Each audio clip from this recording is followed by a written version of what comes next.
So welcome you all, everyone. Uh, Hopefully, Hare you can see Krishna. my screen. Hare Krishna.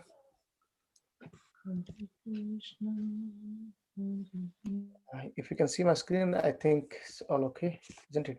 It's okay. Yes, they're okay. Great. So let's chant the prayer. Om Namo Bhagavate Vasudevaya. Om Namo Bhagavate Vasudevaya.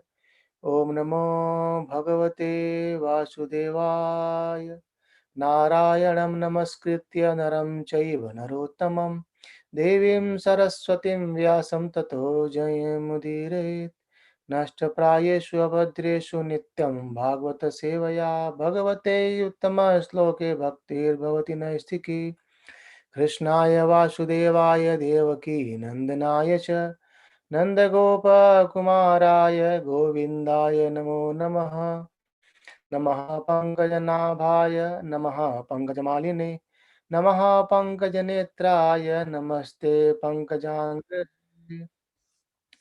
ॐ ज्ञानतिमिरान्धस्य ज्ञानाञ्जनशलाकय चक्षुरुन्मिलितं येन तस्मै श्रीगुरुवे नमः श्रीचैतन्यमनोभीष्टं स्थापितं येन भूतले स्वयं रूपः कदा मह्यं ददाति स्वपदान्तिकम् नमो ॐ विष्णुपादाय कृष्णपृष्ठाय भूतले श्रीमते भक्तिवेदान्त स्वामिन् इति नामिने नमस्ते सरस्वती देवी गौरवाणी प्रचारिणे निर्विशेष शून्यवादी पाश्चात्य देशतारिणे जय श्री कृष्ण चैतन्य प्रभु नित्यानंद श्री अद्वैत गदाधर श्रीवासादि गौर भक्त वृंद हरे Krishna Krishna Krishna Hare Hare Hare Ram Ram Ram Hare Hare. Hare Krishna, everyone, and welcome you all the devotees. Welcome you all on our Hare ongoing Krishna. discussion of the Bhagavatam. So we have been discussing from Canto 7, and we have went yesterday till middle of chapter 5, and then where we see for the second time when in being questioned by Hiranyakashipu, the father of Prahlad Maharaj, he started speaking and glorifying about the process of devotional service. And then we were here discussing about a very important sloka that Prahlad Maharaj speaks, saying that uh, because this uncontrolled senses, the persons who are too addicted to the materialistic life make progress toward hellish conditions and repeatedly chew that which has already been chewed, and their inclinations towards Krishna are never aroused, and either by their instructions of other or by their own effort or by the combination of both. It never happens. Because why? Because the person is too much engaged in chewing the same. It's like chewing gum, it initially it looks same, but still we used to chew it. So life after life, we are actually chewing the same chewed which already been done. And that's why Prahlad Maharaj says that we need to take it's a bit in a further step where we can actually uh, find the aim of life. And the Prabhupada very nicely says that the only aim, whose only aim is to live comfortably within the body in this material world, cannot understand Krishna.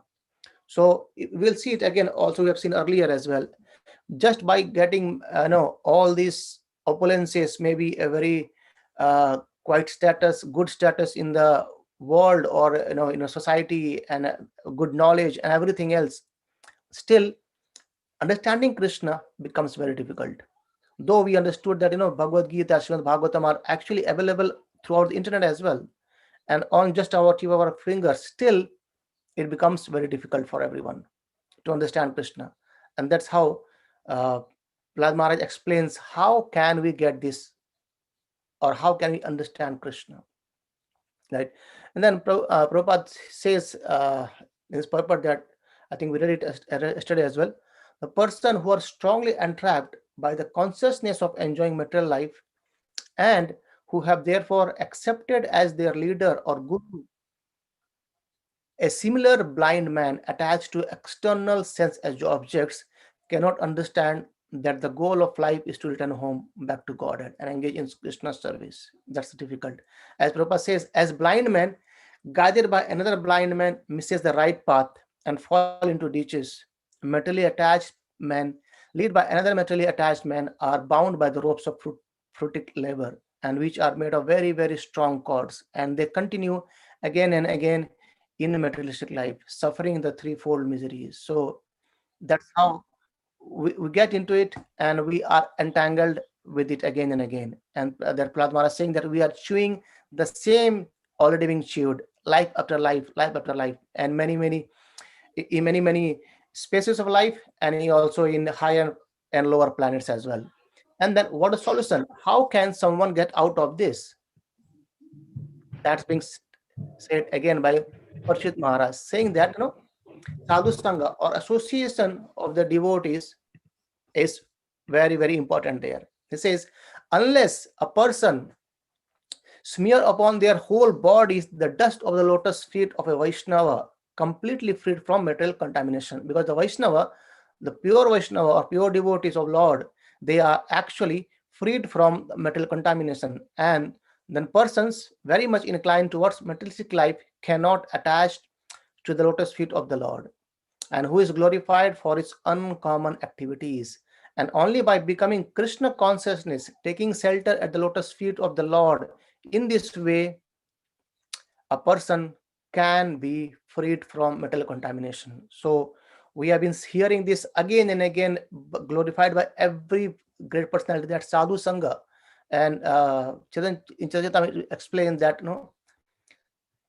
साधु संग सर्व शास्त्र कहे love माता साधु संग सर्व siddhi hoy, means association of devotees. Every scripture speaks about that association of devotees, and by association of the devotees, love mata sadhu sangha sarva siddhi hoy, we get all the opulences just by associating with the devotees. Because the devotees, they speak about Krishna. The pure devotees, they always speak about Krishna. And when we hear about Krishna, the heart get purified. In previous chapter, we understood how Ajamil, though unknowingly he called Narayana, isn't it? Unknowingly he called Narayana, and he was being saved from death. Just imagine if without knowing we call Krishna and we can be saved from this kind of danger, what happens when we call his name with love, with devotion, isn't it? We see, for example, of Draupadi. There are so many examples, but Draupadi is, see, her single cloth was being destroyed by Dushashan, who has so, power of, pulling elephants, but he could not take out just one cloth of the lady. Just imagine it. Krishna came in the form of cloth.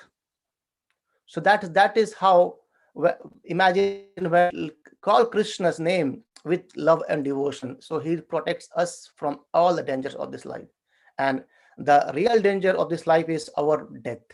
Because after death, we get another birth, and in another birth, we start again chewing the same thing. We can go to whole process again and again and again and again.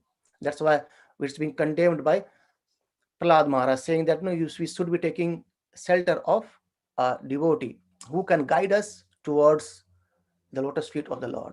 And Srila Prabhupada, I'll read the purport actually. Prabhupada says that one may ask why highly educated persons do not take to Krishna consciousness. Yes, it's a good question, isn't it? We may say, okay, someone is very high, scientist or the things, why do not they take Krishna consciousness? And Prabhupada says that the reason is explained in these words.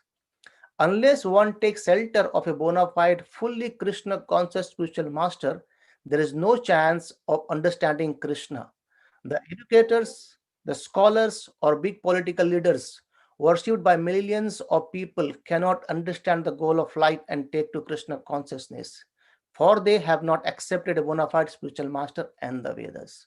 So maybe we might get so highly education, and even in Prabhupada many times says, we are so qualified that we are now inventing nuclear weapons. But still, do we think that the invention of nuclear weapon is going to give peace to us? No way. Because when the nuclear weapon will explode, it will actually only bring us miseries, nothing else. But taking shelter of Krishna, being Krishna consciousness, we can be elevated, we can be always joyful. So that's how Prabhupada explains that just becoming highly qualified with opulences, with education, it doesn't mean that personal or they are bereft of taking Krishna consciousness because they do not accept a bona fide spiritual master, right? And Prabhupada explains further, saying that therefore in the uh, Mundaka Upanishad, it is says that one cannot become self-realized simply by having an academic education or by presenting lectures in an erudite way or by being an intelligent scientist who discovers many wonderful things. One cannot understand Krishna unless one is graced by the Supreme Personality of Godhead. Only one who has surrendered to a pure devotee of Krishna and take the dust off his lotus feet can understand Krishna. So that being said by Prahlad Maharaj, and Prabhupada will explore or elaborate the same thing, how uh, taking shelter of pure devotee who guides us towards the lotus feet of Krishna, and it helps us to understand Krishna, right? And then Prahlad Maharaj again continues saying that even after that, saying these things, Hiranyakashipu became angry. He was red hot, and then he desired, he thought to kill this Prahlad. And he said very angrily, he said, this Prahlad deserves to be killed and kill him as soon as possible. And Hiranyakashipu, he gave another example. He says, herb in the forest can be kept carefully at home, though it does not belong to a human being. So it is a forest, and the herb can be kept at home. It might help us in a very, very different way for solving any miseries, the herbs. In a similar way, if someone outside one's family is favorable, he should be given protection like a son. So he's saying that if someone who is not my son or not of my family, if he is favorable, then the person can be given protection. But on the other hand, if a limb of the body is poisoned by disease, it must be cut off from the rest of the body. We see it many times, uh, sometimes the leg or hand becomes so diseased that it has to be cut from the body because it becomes more dangerous for the rest of the body. And hence he's saying that this Prahlad has actually become an impediment in my dynasty. So kill him with all as soon as possible or with all the means. And hence he said, just take it out. So he actually ordered to kill.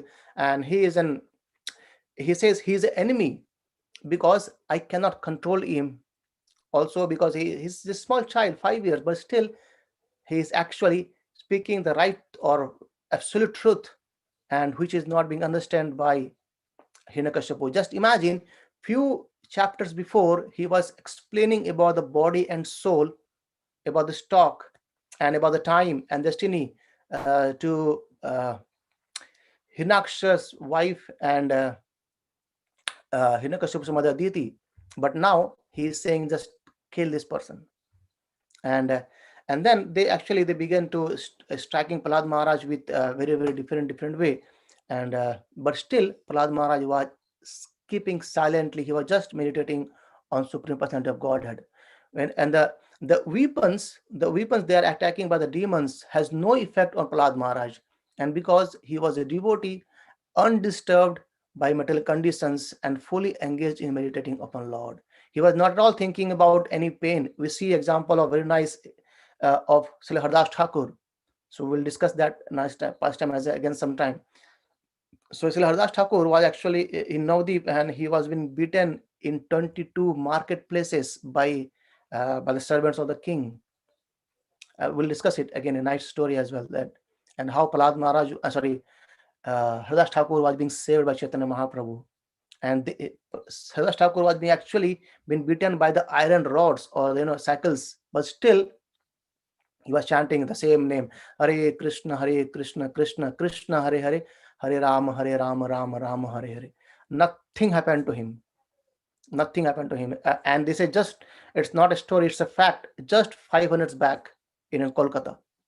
So he is an associate of Chaitanya Mahaprabhu, and at the end, he was given a name as Namacharya. He used to chant 3 lakhs holy name every day unfailingly. That is called as love, intensity of chanting the holy name. So Prabhupada says we cannot imitate Halas Thakur chanting 3 lakhs of holy name. However, at least we can do as much as possible from our own side, like chanting at least 16 rounds or whatever we can take, dedicatedly chanting 1 round every day, and then gradually increasing it. That's also is a nice commitment towards chanting the holy name of Lord. And then Hiranyakashipu tried so many things to kill, and we'll see it, a couple of things how he tried. He put, maybe the servants of Hiranyakashipu, they put Prahlad Maharaj under beneath the pit of a big elephants, or and then they throw him among huge, fearful snakes, poisonous snakes, and even they attack him from the hill, and in many different ways they try to give poison, and they didn't give any relief, and all this time, but still all the time, Prahlad Maharaj was saved. And they also exposed him in severe cold, winds, fire, and water. Everything what they could think of, they tried. But Prahlad Maharaj was always equipoised. He was thinking, no problem. He is only meditating on Lord Vishnu. And even they had thrown heavy stones to crush him. Nothing had happened. So by seeing this, when Hiranyakashipu found that he could not in any way harm Prahlad, who was completely sinless. Definitely, he was a small child. He was just doing devotional service, and he was completely sinless. And still, he was in great anxiety about what to do next. And Hiranyakashipu thought, although he is very near to me, and merely a child, he is situated completely fearlessness. And he's thinking, when just I move my eyes, the whole 3 planets, they tremble. The devatas, they go here and there, and still it's a child of 5 years old, and my son standing before me, fearlessness. He was completely fearless. Krishna's lotus feet always call as abhaya charnaravinda. So one who takes the shelter of lotus feet, they become fearless. Abhaya charnaravinda. That lotus feet, Prabhupada's name is called as Abhaya charnaravinda. Shri Bhaktivedanta Swami Srila Prabhupada. So one who take or catches the lotus feet of Lord Krishna, Lord Hari, Lord Govinda, Madhava, there is no more fear to him, and he's completely fearlessness, completely fearless. And then he's saying, I can see that my boy's strength is unlimited, and for he has not feared any of my punishments. He appears to be immortal. Just imagine, Hiranyakashipu did a great sacrifice, or austerity to become immortal. And now he's saying that my 5 years old son looks to be immortal. And by that, king became actually very, very morose. And the Sanda and Amarka, they consulted to king privately. They're saying that, okay, you don't have to worry for this 5 years old child. He's not going to harm you anyway. And you are so powerful.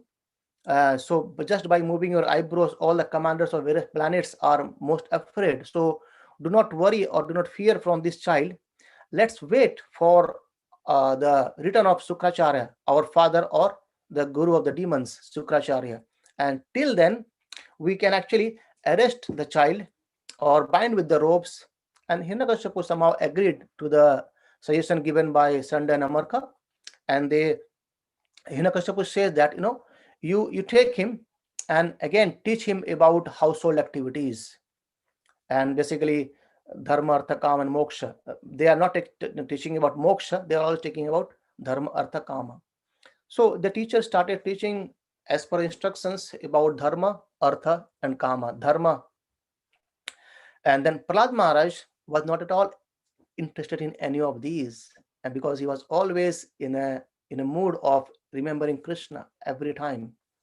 So even what happened next is, when they were in school, So we always have, lunch break. So while in, break time, when teachers were not nearby them, the students of his same age, they invite Prahlad Maharaj to come for playing. And then uh, we'll see the next what Prahlad Maharaj start to do. And then Narad Muni explains that, my dear King Yudhishthir. So imagine, remember what we are discussing. We are discussing here that Sukadeva Goswami is narrating to Parikshit Maharaj. In fact, on top of that, we are hearing a discussion between happening in Namisharanya, where Shonak Adi Rishi are being given this talk by Suta Goswami. And Suta Goswami is discussing about the pastime or the narration, what he has heard when Sukadeva Goswami was giving to Parikshit Maharaj on the bank of Ganges.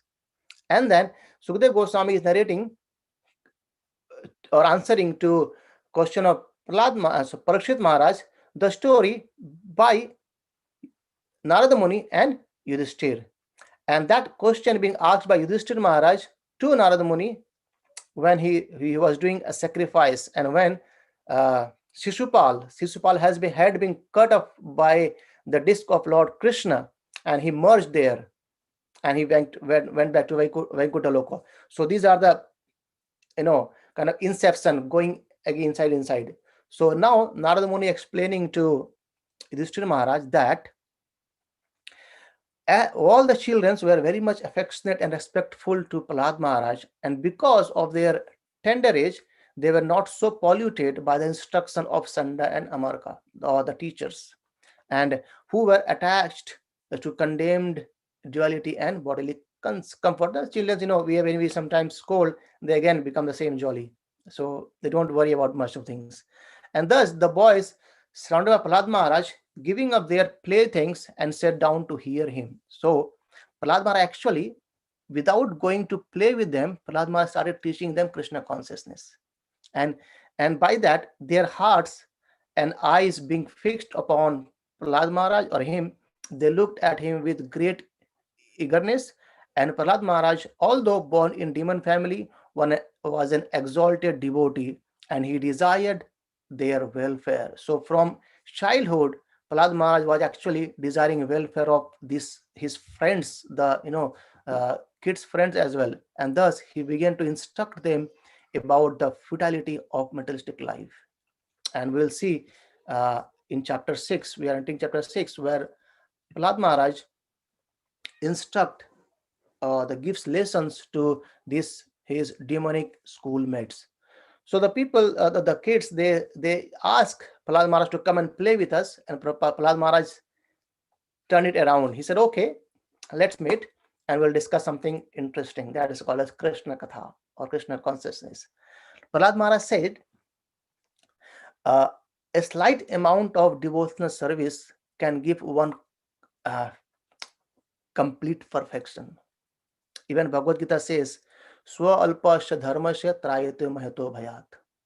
So Swa alpasya dharmasya, a small amount of devotion or devotional service, trayate mahato bhayat, it can actually save us from the danger or biggest danger. And the biggest danger is what? The death.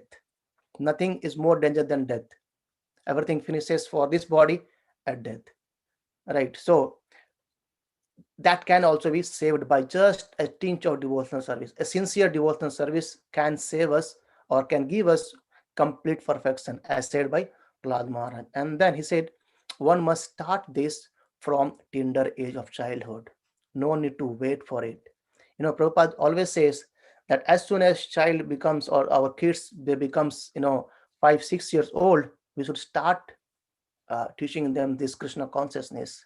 Like there are many ways, the kids, they love doing arti, they love dressing the deities, they love awakening the deities, they love making sleep to the deities, they love making offering, bhoga, they love offering, making garlands. So these are the many different ways by which kids can be engaged. Also, the kids can be engaged by hearing about the stories of Krishna. Very nice stories are there. So that's how we can engage our children in Krishna Katha from the start of beginning of their age, because that time the mind is blank, it's blank slate. If you write something good, definitely at the sometime it's gonna help them, and help us, help the society as well. And then Prahlad Maharaj continues saying that human body is most rarely achieved. We have discussed the same earlier as well. This human body is most rarely achieved, and in this life one can perform devotional service. So in only human body we can perform devotional service, none other bodies is allowed. Is no, we cannot perform devotional service in a life of dog, though if we get mercy we might do, but it's not very easy, or if we don't remember anything, because in the life of human body we can remember Krishna well, right? And then we discussed earlier that durlabho manaso deho dahinam chana bhangura. So this human body is very very rare and can be taken off with a blink of our eyes. Durlabho manasa deho, human body is very rare, and it's chanabangura, it can be given up at any time, although we don't know when it can taken off. We make so many plans, but everything can be flat off. So we can start devotional service as soon as possible. It's never late. Prabhupada says it's never late. And then he continues explaining that all, Prabhupada says in a purport that all the schools, colleges and universities and at home, all children and youth should be taught to hear about Supreme Personality of Godhead. In other words, they should be taught to hear the instruction of Bhagavad Gita, to put them into practice in their lives, and thus to become strong in devotional service, free from fear of being degraded to animal life. In Krishna says in Bhagavad Gita that the mind can be our best friend, or the mind can be our worst enemy. And if we engage this mind properly, it can elevate us. And the same mind, if we engage in something else, can degrade us. So elevate us means toward the higher planet, or to the heavenly planet, or going toward the spiritual kingdom, to the Vaikuntha Loka. And if we engage in sinful activities, it will degrade us towards the lower planet and towards hellish planets. So the point is, it's on to us how do we use our senses and minds for getting higher things or lower things. And then Prabhupada says, if we engage ourselves or practice Bhagavad Gita in our life, then we can actually be saved from the fear of being degraded to animal life, right? And then Prahlad Maharaj continues saying that human form of life offers an opportunity to return back to Godhead. We know there's a term in physics called escape velocity. So the rocket, the scientists, they shoot it, we have some velocity for them, and if that cross the escape velocity, it actually goes out on outer space, right? In a similar way, human body is the time, or gives an opportunity by which we can actually go back to the Vaikuntha planet. We can actually go and serve Krishna over there, right? So that's why Prahlad Maharaj is saying that human form of body or human life is actually, it offers an opportunity to return back to Godhead. And then he said, hence everyone must engage in devotional service to the lotus feet of Lord Vishnu. He is teaching these instructions to his fellow mates, or even who were demons, right, from demons family, right? And then he says, Krishna or Vishnu, who is the master of the soul, and he is the well-wisher of all living entity. So Krishna, as a Paramatma, he resides in every living entity, even in animals, even in us, even in demons, even in every living entity he resides, and he is the most or best well-wisher of living entity. Remember, we talked about the story of Puranjana and Puranjini. Remember that unknown friend, Agyata, isn't it? Unknown friend who is the best friend and who is unknown to us, who is residing within our heart. And he is watching, he's instructing, but just only a step we need to take him and ask him, what shall we do? And then he will start instructing us what to do, what not to do. And actually, they are all there by the teachings of Bhagavad Gita and Srimad Bhagavatam. Right? Then Prahlad Maharaj continues saying that this so-called happiness is automatically obtained without endeavor, just like we receive distress. We have discussed earlier as well in Kunti Maharani's prayers that Kunti Maharani prays to get distress so he could see Krishna, remember Krishna. And normally when we go to worship the deities of the temple, we never ask for distress, but still they come, isn't it?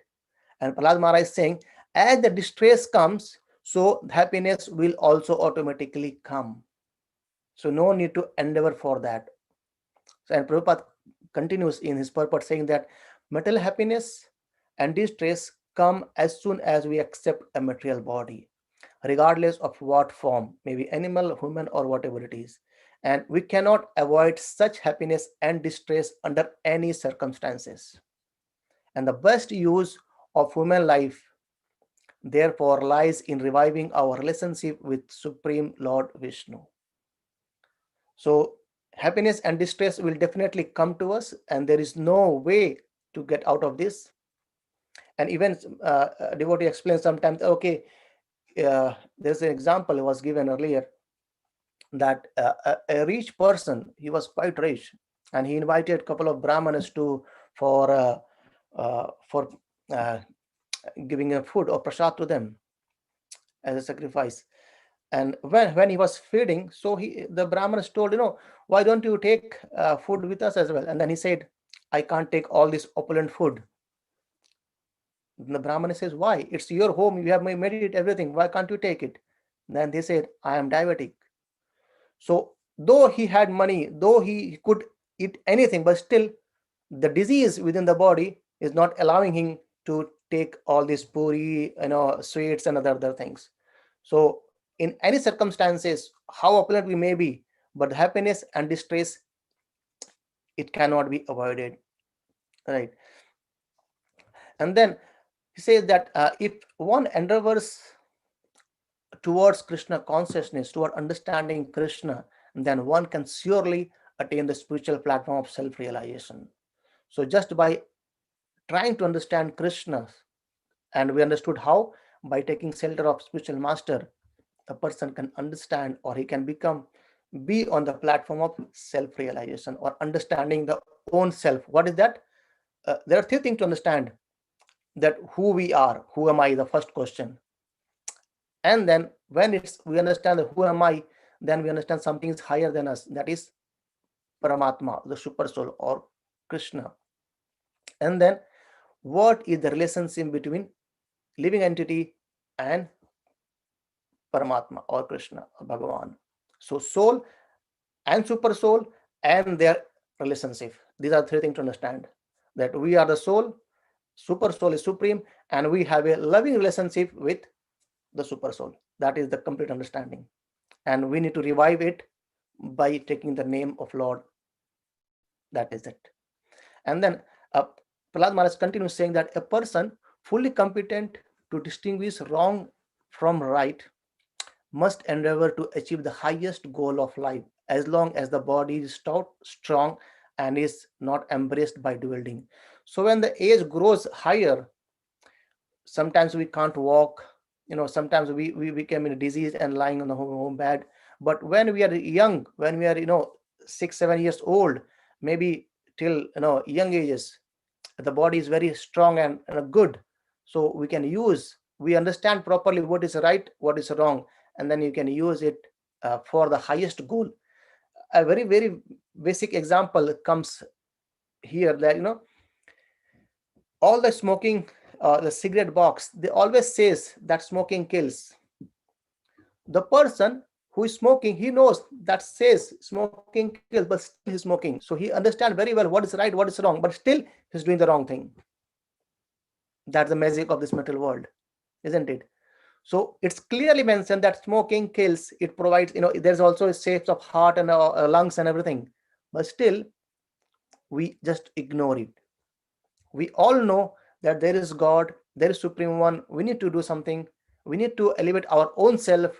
We need to do some pious activity. We need to go to the back to God, but still we ignore. It happens because of many things here and there, but somehow or other we should try to pull our own self and still at least devote some time towards reviving our relationship with Krishna consciousness or with Krishna, right? And then he says, Prahlad Maharaj continues very nicely saying that a maximum life of human being is 100 years. Now you can see 100 years, and but those who cannot control his senses, half of those years is lost at night sleeping, being covered by ignorance. So 50 years he's saying we just spend by sleeping at night, right? And then he says 10 years being spent in childhood, we just pass, we don't understand anything, okay, just on playing and everything, that's gone. And then in boyhood we engage in sporting, all kinds of games and other, we waste our time there as well. And in old days where we are unable to perform even material activity, then also we waste 20 years. And the rest, few things from boyhood and from old age, in between some time, that he says being wasted, engaged in attachment to the family life. And in this way we do not engage ourselves in devotional service. And he's explaining it with another example. He's saying that money is so dear that one conceives of money as being sweeter than honey. Therefore, who can give up the desire to accumulate money, especially in household life, isn't it? And but thieves, professional servants, soldiers, and merchants, they try to acquire money even by risking their very dear life. So money is so attractive. And the Prabhupada says that how money can be dearer than life is indicated in this verse, that the persons who are thieves, they know that they will be punished, and the soldiers, they know that anytime they can be, the bullet can come and they can be killed, but they are doing service, isn't it? And even the merchants, they try to acquire money by risking their very dear life, right?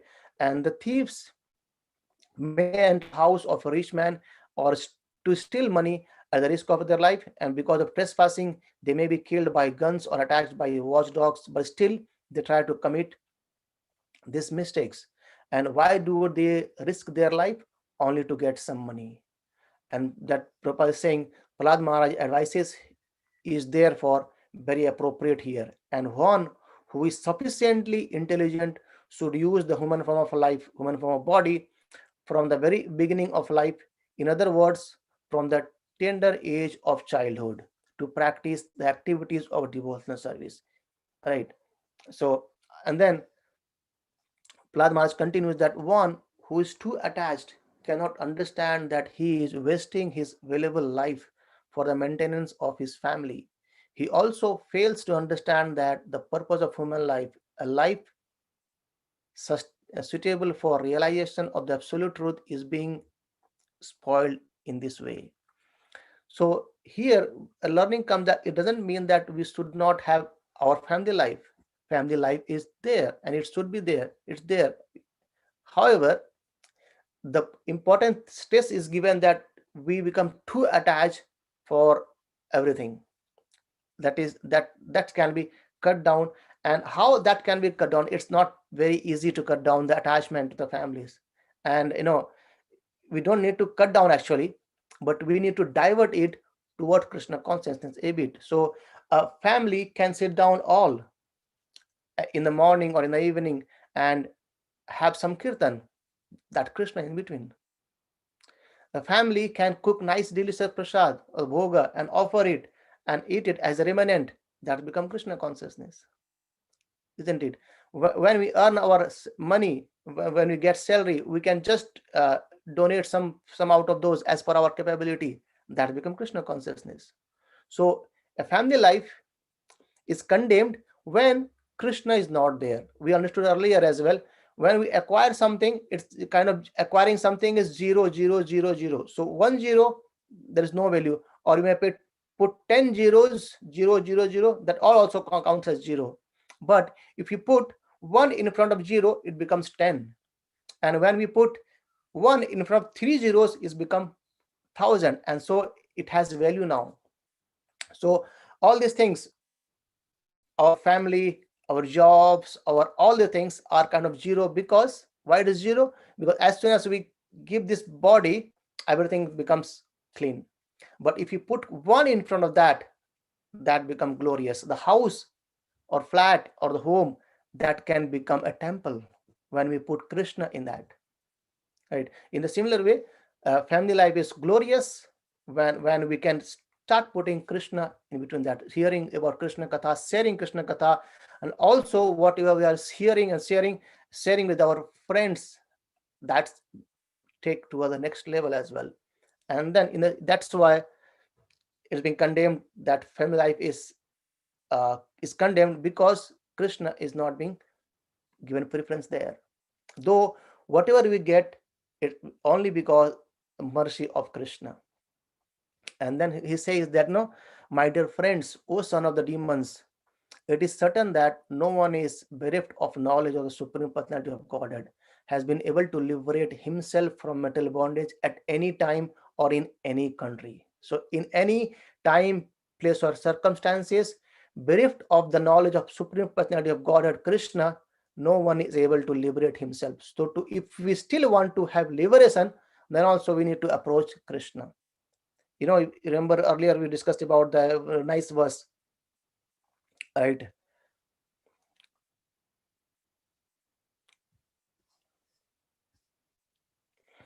It's 2040.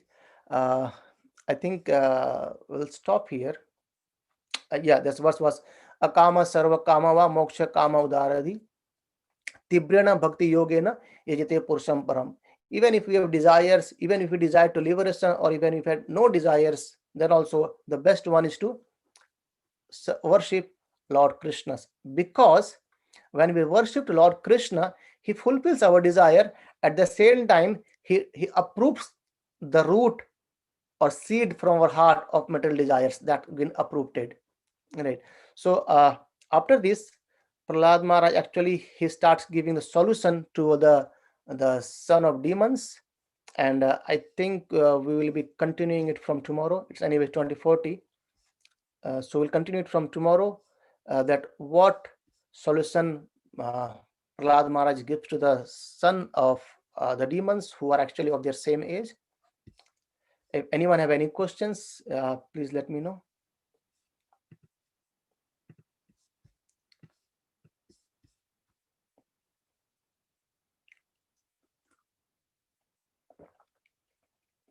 Okay, so I think there is no question. That's fine. Anytime if you feel to have any questions or any doubt comes, please feel free to post on our WhatsApp group. We can discuss there. So we'll stop here. Thank you everyone. Grantharaj Srimad Bhagavatam ki jai. Srila Prabhupada ki jai. Jai. Samaveta Bhakta Vrinda ki jai. Jai. Hare Krishna. Hare Krishna. Hare Krishna. Hare Krishna. Thank you everyone for joining. Thank you. Hare Hare Krishna. Hare Krishna. Hare Krishna.